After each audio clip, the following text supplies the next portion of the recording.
Hello welcome to ఏకేఎస్ఐఎస్. నా పేరు వెంకటేష్.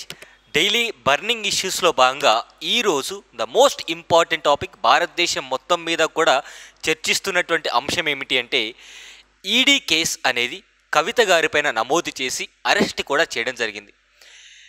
చెప్పినటువంటి కారణాలు వచ్చేసి ఢిల్లీ లిక్కర్ పాలసీలో భాగంగా ఆవిడ ఇన్వాల్వ్మెంట్ ఉంది, క్విడ్ ప్రోకో అంటే పాలసీ తీసుకొచ్చినందుకు ఆ ప్రభుత్వానికి లేదా ఆ పార్టీకి 100 కోట్ల రూపాయల మేర చెల్లించినట్లు, దానితో పాటు ఒక మద్యం కంపెనీలో వీరికి షేర్లు ఉన్నాయి. సో ఆ షేర్లు బెనిఫిట్ పొందడం కోసమే ఆ పాలసీ అనేటువంటిది రూపొందించడానికి ప్రయత్నాలు చేశారు అన్నట్టుగా రిమాండ్ రిపోర్ట్లో మనకు మెన్షన్ చేశారు.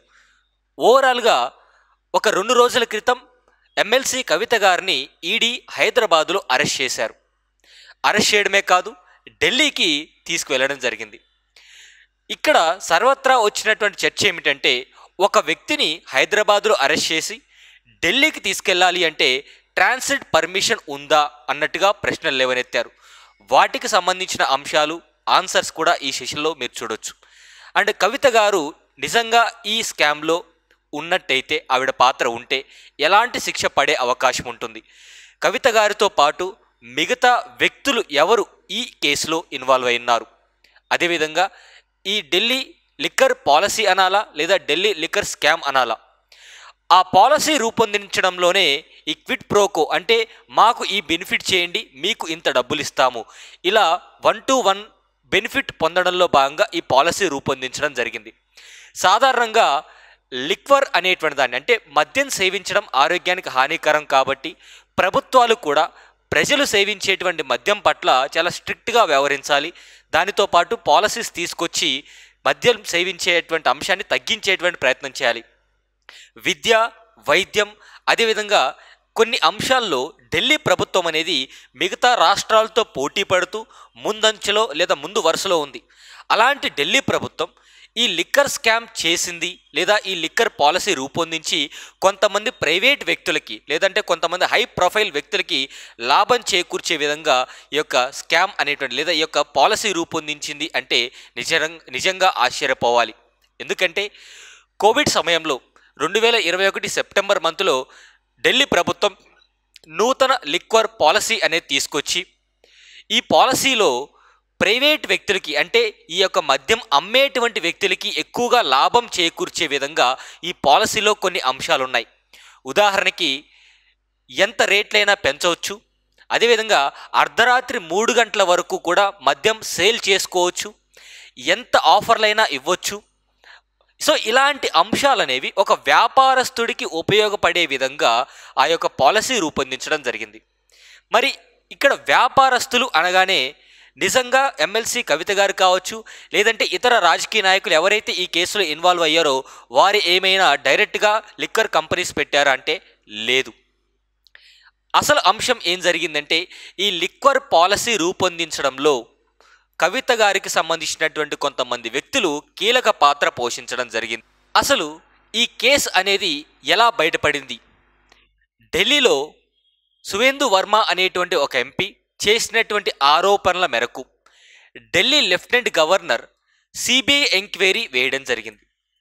సో సిబిఐ ఎంక్వైరీ వేసిన తర్వాత సిబిఐ వారు chief secretary of Delhi government దగ్గర నుంచి ఈ యొక్క రిపోర్ట్ అనేటువంటి తెప్పించుకున్నారు. చీఫ్ సెక్రటరీ ఆఫ్ ఢిల్లీ ఇచ్చినటువంటి రిపోర్ట్లో ఏముంది అంటే ఈ పాలసీలో జరిగినటువంటి అవకతవకల గురించి చీఫ్ సెక్రటరీ ప్రజెంట్ చేయడం జరిగింది. అప్పటి నుంచి ఈ యొక్క CBI enquiry plus enforcement directorate అనేటువంటిది దీంట్లో ఇన్వాల్వ్ అయ్యి ఉంది. సో దీన్ని బట్టి చూస్తే ఈ పాలసీ రూపొందించడంలో కొంతమంది ప్రైవేట్ వ్యక్తులు అదేవిధంగా మద్యం కంపెనీలు వారి యొక్క పాత్ర ఉన్నట్టు తెలుస్తుంది.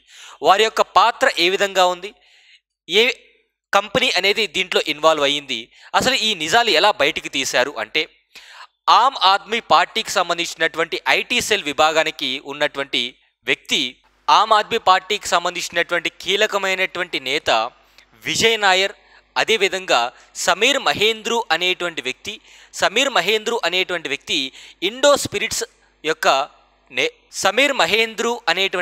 ఇండో స్పిరిట్స్ మద్యం కంపెనీ యొక్క అధినేత.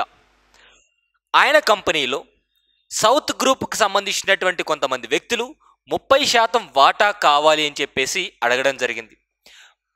ఈ కాంటెక్స్ట్లో ఈ 30% వాటా అనేటువంటిది ఒక నలుగురు వ్యక్తులకి, కవిత గారు కావచ్చు, అదేవిధంగా అంటే కవిత గారు ఇక్కడ డైరెక్ట్గా ఇన్వాల్వ్ అవ్వకుండా తన యొక్క మోస్ట్ ఇంపార్టెంట్ ఫ్రెండ్ అయినటువంటి, అసలు ఈ స్కామ్ ఏ విధంగా బయటకు వచ్చింది అంటే, కోవిడ్ సమయంలో మద్యం వ్యాపారస్తులకి ఈ యొక్క బిజినెస్ సరిగా జరగలేదు అని చెప్పేసి ఢిల్లీ ప్రభుత్వంలో ఉన్నటువంటి ఎక్సైజ్ మినిస్టర్ మనీష్ సిసోడియా గారు ఈ లైసెన్స్ ఫీజు అనేది రద్దు చేయడం జరిగింది.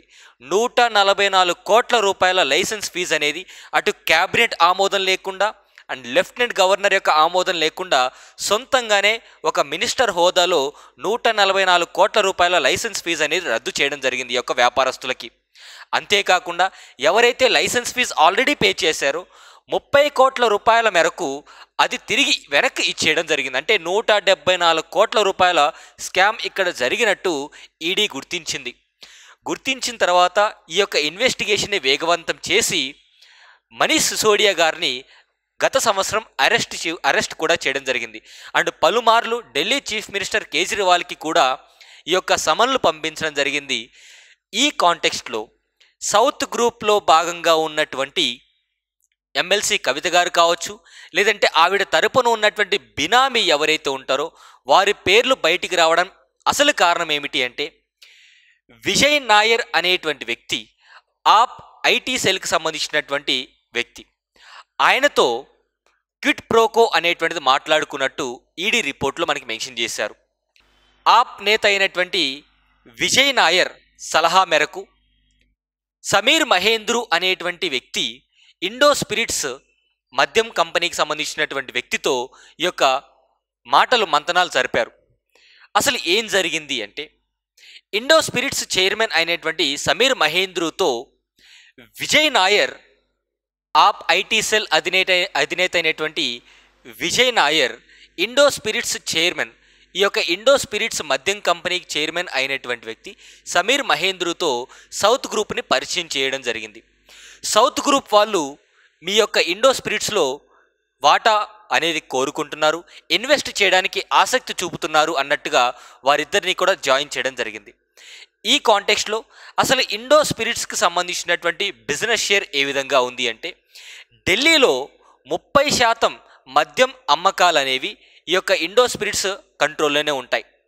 ఈ 30% అమ్మకాల్లో 65% రేట్ అనేటువంటిది, 65% వాటా అనేది సౌత్ గ్రూప్ వాళ్ళకి కావాలి అన్నట్టుగా, ఇన్వెస్ట్మెంట్ చేస్తాము అన్నట్టుగా వారు డైరెక్ట్గా సౌత్ గ్రూప్ వారికి కావాలి అన్నట్టుగా సమీర్ మహేంద్రుతో నేరుగా కవిత గారు ఫోన్లో మాట్లాడినట్టు, సో ఆవిడ చెప్పిన తర్వాతనే కన్విన్స్ అయినట్టు కూడా రిమాండ్ రిపోర్ట్లో మనకి మెన్షన్ చేయడం జరిగింది. ఈ కాంటెక్స్ట్లో సౌత్ గ్రూప్ అయినటువంటి నలుగురు వ్యక్తులు ఈ యొక్క ఈడీ రిమాండ్ రిపోర్ట్లో మనకి మెన్షన్ చేశారు. సో వారి గురించి ఒకసారి చూద్దాం. ఈ యొక్క సౌత్ గ్రూప్ వచ్చేసి మనకి శరత్ రెడ్డి, అదే అరబిందో గ్రూప్కి సంబంధించినటువంటి వ్యక్తి, అండ్ కవిత గారు, మాగుంట శ్రీనివాసులు రెడ్డి గారు. సో వీళ్ళు సదరన్ పార్ట్ ఆఫ్ ఇండియాకి సంబంధించినటువంటి వ్యక్తులుగా పరిగణించి ఈడీ రిపోర్ట్లో మెన్షన్ చేస్తూ ఈ విధంగా క్విట్ ప్రోకో అనేది చేసినందుకు గాను 100 కోట్ల రూపాయల మేరకు ఆప్ లీడర్స్కి ఇచ్చినట్టు మనకి రిమాండ్ రిపోర్ట్లో మెన్షన్ చేశారు. అయితే ఆప్ ప్రభుత్వానికి లేదా ఆప్ పార్టీకి 100 కోట్ల రూపాయలు వారు ఇచ్చినందుకు గాను ఈ యొక్క ఢిల్లీ మద్యం పాలసీ అనేది వీరికి నచ్చినటువంటి విధంగా రూపొందించారు అనేటువంటి ఒక ఆరోపణ. ఈ పాలసీ మొత్తం కూడా ఇంప్లిమెంట్ చేయడం కోసం ఢిల్లీ ఏరియా మొత్తాన్ని కూడా 32 మద్యం జోన్లుగా డివైడ్ చేసి ఆ 32 మద్యం జోన్స్లో 9 జోన్స్ కేవలం ఈ యొక్క ఇండో స్పిరిట్స్కి అప్పగించడం జరిగింది. అంటే ఈ 9 జోన్స్లో ఈ యొక్క మద్యం అమ్మకాలు అనేవి ఇండో స్పిరిట్స్ వారు చేసుకుంటారు. రేట్లు ఎంతైనా పెంచుకుంటారు, ఎంత సమయం వరకైనా సేల్ చేసుకుంటారు, అదేవిధంగా ఎన్ని ఆఫర్లైనా ఇస్తారు. సో ఈ విధంగా మద్యం సేల్స్ అనేటువంటి విపరీతంగా పెంచి అలా ఢిల్లీ ప్రభుత్వం తీసుకొచ్చినటువంటి పాలసీలో వీరు లాభ పొంది ఇతర రాష్ట్రాల్లో కూడా ఇలాంటి పాలసీ, ఇలాంటి ఇన్వెస్ట్మెంట్ చేయాలని చెప్పేసి రూపొందించుకున్నటువంటి అంశం. మరి ఈవెన్ ఈ యొక్క స్కామ్లో లేదంటే ఈ పాలసీలో కానివ్వండి, ఈ 100 కోట్ల రూపాయల ట్రాన్సాక్షన్స్లో కానివ్వండి, కవిత గారు నేరుగా తన యొక్క అకౌంట్ నుంచి పంపించలేదు. ఇది ఈడీఏ చెప్పింది. కానీ కవిత తరపున తన యొక్క స్నేహితుడైనటువంటి రామచంద్ర పిల్లై ఆయన నేతృత్వంలో ఈ యొక్క ఇన్వెస్ట్మెంట్స్ కానివ్వండి, ఈ యొక్క స్కామ్స్ అనేటువంటి జరిగాయి. అదేవిధంగా ఈ ఢిల్లీ మద్యం పాలసీ రూపొందించడంలో కవిత గారి యొక్క చార్టర్డ్ అకౌంటెంట్ బుచ్చిబాబు ఎక్కువగా పాత్ర పోషించినట్టు కూడా మనకి ఈడీ రిమాండ్ రిపోర్ట్లో తెలియజేసింది. సో ఈ విధంగా కవిత గారు నేరుగా ఈ యొక్క స్కామ్లో లేకపోయినా తన యొక్క బినామీల ద్వారా మద్యం పాలసీ రూపొందించడంలో సహకరించి ఆ మద్యం పాలసీ ద్వారా క్విట్ ప్రోకో అనేది చేసి, అంటే ఆ ప్రభుత్వానికి లేదా ఆ పార్టీకి కొంత డబ్బులు ఇచ్చి వీరికి నచ్చినటువంటి విధంగా పాలసీ రూపొందించుకొని మద్యం అనేది అమ్మి లాభాలు ఎక్కువగా ఆర్జించాలి అని ప్రయత్నం చేయడం జరిగింది. ఇక్కడ రాజకీయ కోణంలోకి వస్తే ట్రాన్సిట్ పర్మిషన్ లేకుండా ఏ విధంగా అరెస్ట్ చేశారు? సాధారణంగా ట్రాన్సిట్ పర్మిషన్ అనేది ఎప్పుడు అవసరము అంటే అరెస్టు చేసిన 24 గంటల్లోపు జ్యుడిషియల్ మ్యాజిస్ట్రేట్ ముందు హాజరుపరచకపోతే అప్పుడు ట్రాన్సిట్ పర్మిషన్ అనేది అవసరం. ఇక్కడ ఈడీ అరెస్ట్ చేసిన తర్వాత అంటే వితిన్ 24 అవర్స్ లోపు ఢిల్లీలో హాజరుపరిచింది జ్యుడిషియల్ మ్యాజిస్ట్రేట్ ముందు. సో ఎక్కడ జ్యుడిషియల్ మ్యాజిస్ట్రేట్ ముందు హాజరుపరిచినా ప్రాబ్లమే లేదు. సో ట్రాన్సిట్ పర్మిషన్ అవసరం కూడా లేదు. అంటే ట్రావెల్ టైంని కన్సిడర్ చేయకపోయినప్పటికీ కూడా వితిన్ 24 అవర్స్లో కవిత గారిని అరెస్ట్ చేసిన తర్వాత ఢిల్లీలో ఉన్నటువంటి స్పెషల్ కోర్టులో, సిబిఐ కోర్టులో అవన్నీ హాజరుపరచడం జరిగింది. సో ఇక్కడ ట్రాన్సిట్ పర్మిషన్ ఉన్నా లేకపోయినా వచ్చే నష్టమే లేదు. Now coming to PMLA act కింద ఆవిడ పైన కేసులు నమోదు చేయడం జరిగింది. సెక్షన్ 2, సెక్షన్ 3, సెక్షన్ 19 పైన prevention of money laundering act. So ఈ యొక్క డబ్బు అనేది ఈ విధంగా చేతులు మారింది, ఇక్కడ స్కామ్ జరిగిందని చెప్పేసి అన్నీ కూడా నాన్ బెయిలబుల్ అఫెన్సెస్ పైనే కేసు నమోదు చేయడం జరిగింది. ఈ కేసులు ప్రూవ్ అయితే కవిత గారికి minimum 3 years, maximum 10 years jail శిక్ష పడేటువంటి అవకాశం కూడా ఉంది. కానీ ఇక్కడ ఒక ఇంట్రెస్టింగ్ ఫ్యాక్ట్ ఏంటంటే ఎగ్జాక్ట్గా ఎన్నికల నోటిఫికేషన్ వచ్చే ముందు రోజు అరెస్ట్ చేయడం అనేది చాలా ఇంట్రెస్టింగ్ పాయింట్ అని చెప్పవచ్చు. ఎందుకంటే ఒక్కసారి ఎన్నికల నోటిఫికేషన్ వచ్చిన తర్వాత ఏదైనా ఒక రాజకీయ నాయకుడిని అరెస్ట్ చేయాలి అంటే ఎన్నికల సంఘం యొక్క పర్మిషన్ తీసుకొని అరెస్ట్ చేయాల్సినటువంటి అవసరం ఉంటుంది. ఎన్ఫోర్స్మెంట్ డైరెక్టరేట్ ఎవరినైనా అరెస్ట్ చేయాలి అంటే ఎవరి పర్మిషన్ తీసుకోవాల్సిన అవసరం లేదు, ప్రభుత్వం దగ్గర నుంచి పర్మిషన్ అవసరం లేదు, నేరుగా ఈ యొక్క పిఎంఎల్ఏ కింద అరెస్ట్ చేసేయచ్చు. అండ్ పిఎంఎల్ఏ కింద అరెస్ట్ చేసిన వారు నాన్ గిల్టీగా ప్రూవ్ చేసుకుంటే తప్ప బెయిల్ రాదు. మరి ఇప్పుడు కవిత గారికి బెయిల్ వస్తుందంటే బెయిల్ అప్లై చేసుకోవచ్చు. If the judge convince bail ఇచ్చే అవకాశం ఉంటుంది.